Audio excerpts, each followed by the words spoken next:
Nako, mga sangkay, mukhang ito na po yung simula ng pamumulubi ni Kiko Barzaga. Mayroon po siya ngayong statement. Ngayong naparusahan po siya ng 60 days na suspension. Ngayon mga sanggay, ayon po sa kanya, mukhang wala na daw po siyang sasahurin. So, maghihirap na daw siya. Well, pag-usapan po natin to mga sangkay.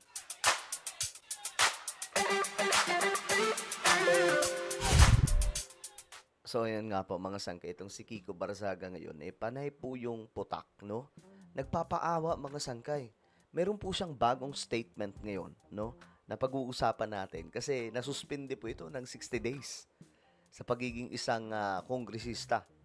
Anyway, bago tayo magtuloy-tuloy sa mga hindi pa po dyan nakakapag-subscribe sa ating YouTube channel, ayan, tayo po ay 1.59 million subscribers na.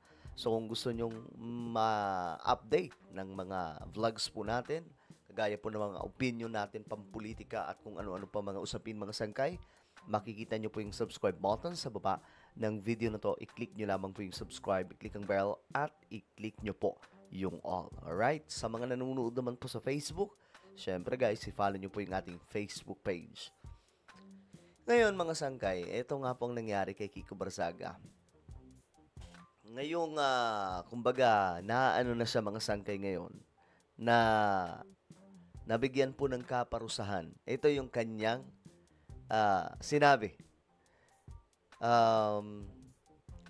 I won't be able to pay rent, sabi po niya. Nagbiro si Cavite 4th District Representative Kiko Barzaga na hindi siya makakapagbayad ng renta o makakabili ng pagkain kasunod ng pagpataw sa kanya ng 60-day suspension.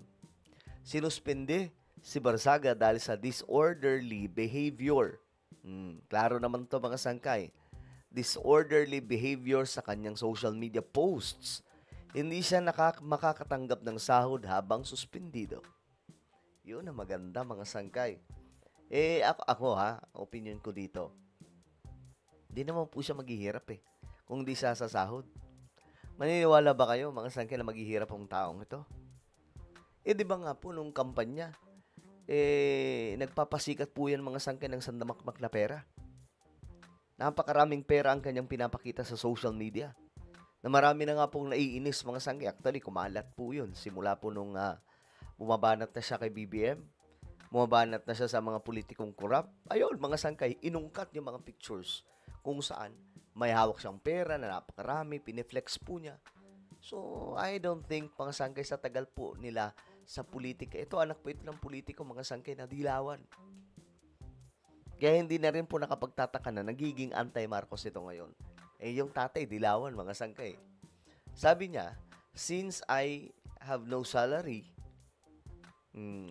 I won't be able to pay rent. So, I'll be in a cardboard box outside my house.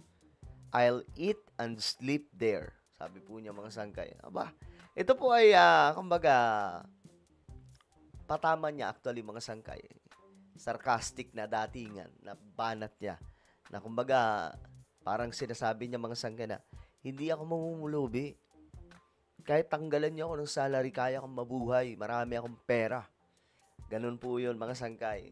May ano lang, binabaliktad lamang po niya dito yung kung ano ang kanyang saloobin. Parang, kunwari, maghihirap siya. Pero ang totoo, kung titingnan po ninyo yung banat ng mga sangkay, itong joke niya, sinasabi niya po sa taong bayan na hindi ako mahihirapan. Marami akong pera. Kaya kong mabuhay. At may mga may mga kayamanan na kayang sumuporta sa akin. Parang ganun po yung datingan mga sangkay. Pero, eto nga po. Ito yung nangyari kasi. Mga sangkay, panoorin po natin nung nasuspindi po siya. Mr. Speaker, may we recognize the Honorable Toby Chanco. Honorable Toby Chanco is hereby recognized. Yes, Mr. Speaker, but before I speak, I think the Honorable Barzaga is standing up. So if he will have any manifestations, I will yield the floor to him. Majority Leader. Mr. Speaker, may we recognize Honorable Kiko Barzaga. Honorable Kiko Barzaga is hereby recognized. Okay. Testing. Good. I wholeheartedly accept the decision of the committee. But I maintain my stance that President Marcos must be held accountable for his crimes.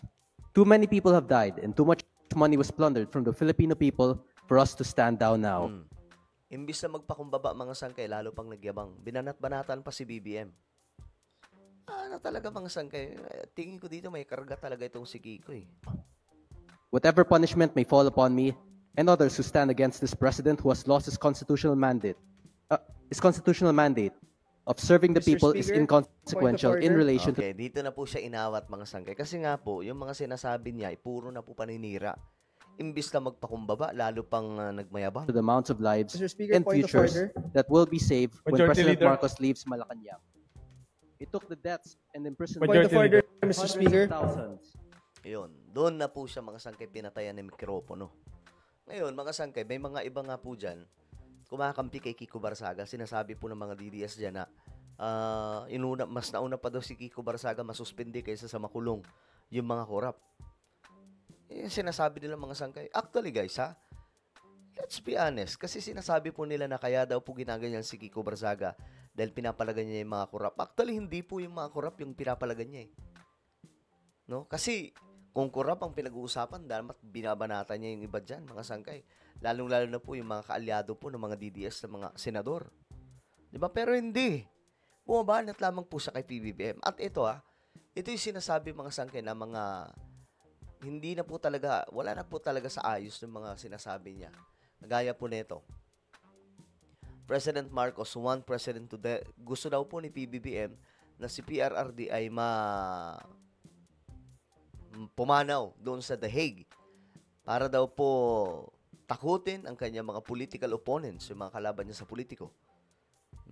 Kaya daw po hindi makakauwi si PRRD. Guys, ulitin ko lang mga sangkaya.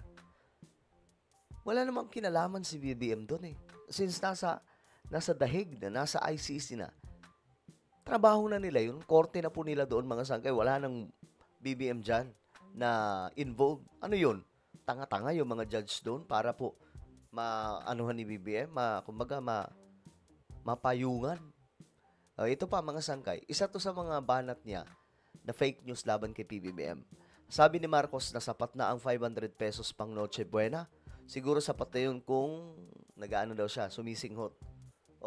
Sabi daw ni Marcos sapat na ang 500 pesos. Fake news po to, mga sangkay. Dahil ang nagsalita po nito, iyan po, siya po yung nasa DTI, yung secretary, mga sangkay. Tapos sasabihin po na anak ng tokwa talaga to si Kiko. Yan po yung nagsabi mga sangkay. Bakit sinasabi niya na si BBM? Diba? Mga sangkay, may problema talaga tong taong to mga sangkay. Kaya ako pabor ako na masuspindihan. Dapat nga, hindi lang 60 days eh. Gawin ng 2 taon nang sa ganun, mahimasmasan yung lokong yan. Well, ano po ang inyong opinion? Comment down below. Mayroon po tayong YouTube channel. Ito po sangkay. Ito po ay Sangkay Revelation. Makikita nyo po ito sa YouTube. Pag hinanap nyo po, mga sangkay, syempre, kapag nakita nyo na, i-click nyo po yung subscribe, i-click ang bell, at i-click nyo po yung all. Ako na po ay magpapaalam. Mag-ingat pong lahat. God bless everyone.